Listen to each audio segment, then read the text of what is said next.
Steven Crowder is a self-styled comedian. I'm amused by that every time. He's also a Fox News contributor. He went down to Michigan where there were the union protests earlier in the week, and he got assaulted. A guy had punched him in the face, and I said that was, of course, unacceptable, and the guy should be arrested. Now, authorities are saying that Crowder is not being very helpful in that regard. We'll get to that in a second. But first, I want to show you the video that Crowder had shown about the man assaulting him. Let's watch that.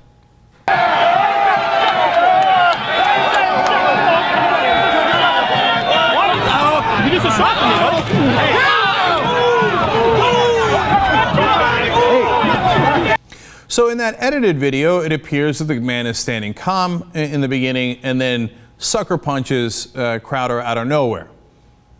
Turns out when you look at the full tape, not exactly how it went down. What's interesting is that the New York Times noticed that in an earlier airing during the Sean Hannity program, they showed the full tape, the unedited tape.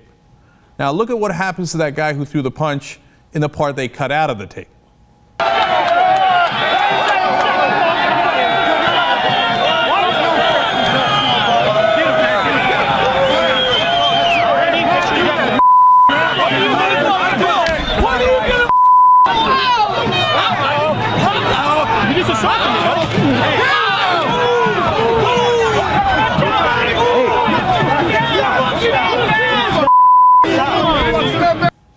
Well, now you see, wait a minute, it wasn't that simple. Now, we don't know if Crowder pushed him. I really don't know that. It's totally unclear from the tape. But there's no question somebody pushed him. That it's not like out of nowhere. He was like, oh, I'll go ahead and sucker punch Crowder, as Crowder explained. If you weren't, it wasn't clear enough to you, here, watch that portion of the tape again. The man obviously gets knocked down to the ground. That's why he's upset, because he just got assaulted, and he attacks, presumably, the guy he thinks did it, whether he's right or wrong.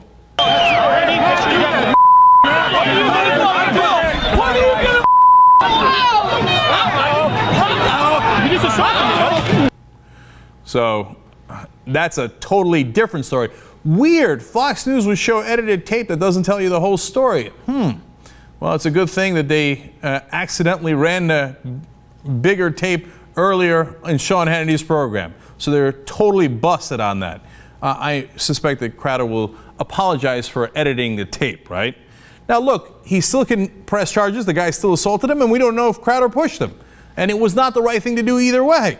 But that's a totally different story than the one they tried to tell you about all day yesterday on Fox News Channel.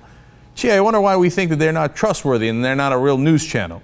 Now, there are other witnesses as well. Ken Spitzley, who was a State Agricultural Department employee, said about Crowder, quote, he was just after everybody. There was no question he was there to just start a fight and start some kind of trouble.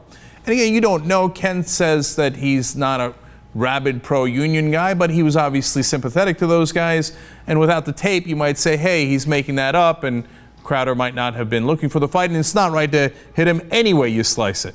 Spitzley also says Crowder wasn't going to go home until he got punched. Now, look, that's just one witness. If we didn't have the tape, you might say, I don't know. With the tape, you see at least that they told a totally misleading story about what happened that day. They're bad guys, man. Look, if I had that tape, there's no way I would run it without showing you the full context. I would say, hey, listen, that guy, if I was the one who got punched, that guy shouldn't have punched me. I didn't push him down, etc. If I didn't, right? But there's no way I'd edit out that he got pushed down. I'd say, look, come on, and whoever pushed him down, they should be in trouble, etc., right? To go out there and pretend all day long in so many different appearances that he said it. Crowder said it on Fox News that he got sucker punched, and that the guy did it out of nowhere, and it's because they're union thugs. They're bad guys, man. They lie to you on purpose, and they do it all the time. It's their standard operating procedure.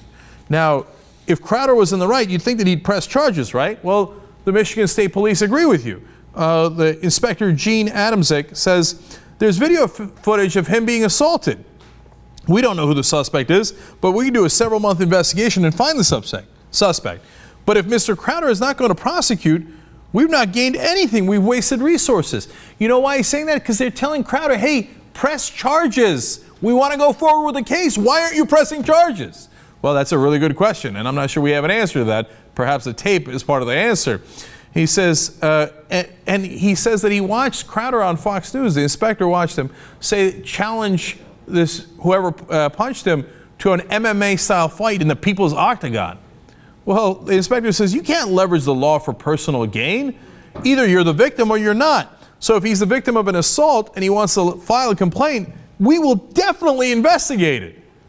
Now remember, when asked about that, Crowder on TV said, well, we're pursuing the guy on Twitter. Oh, okay, well, that ought to settle it then.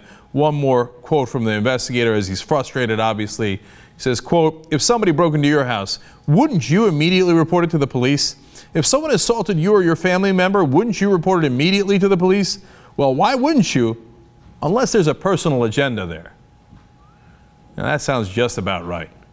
I don't know what Crowder is hiding besides what we just saw, but it doesn't look good for him, and you have to question why he wouldn't be charging the union thugs that attacked him for no reason. And by the way, if you're doing an investigation, you should also definitely do an investigation on the man who committed the initial assault, whoever it was that pushed that protester down. Fox. They do it all the time, man.